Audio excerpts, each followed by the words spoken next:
ধানমন্ডি 32-এ কিন্তু একটি জল কামান নিয়ে আনা হচ্ছে এবং এই জল কামান নিয়ে আসতে কিন্তু ইতিমধ্যে কিন্তু 3টি সাউন্ড গ্রেনেড কিন্তু মারতে হয়েছে এখানে আইনশৃঙ্খলা বাহিনীকে এবং এই জল কামান আনতে কিন্তু বাধা দেওয়া হয়েছে। সেটি উপেক্ষা করে কিন্তু ভিতরে নিয়ে আসা হচ্ছে।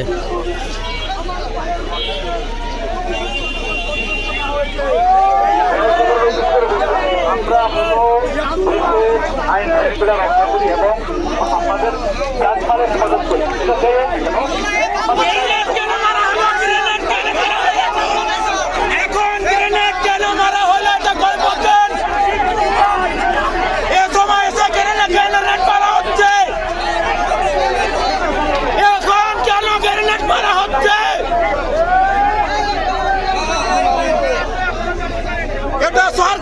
এখানে পুলিশ প্রশাসন কি করছে?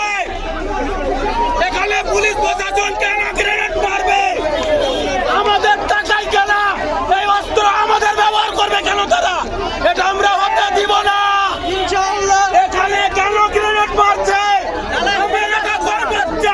এরাই তো আসল দালাল, এগুলো সম্পূর্ণ দালাল। দর্শক আপনারা দেখতে পাচ্ছেন এই জল কামান আনাকে কেন্দ্র করে কিন্তু একটি উত্তেজনা বিরাজ করছে ধানমন্ডি 32-এ।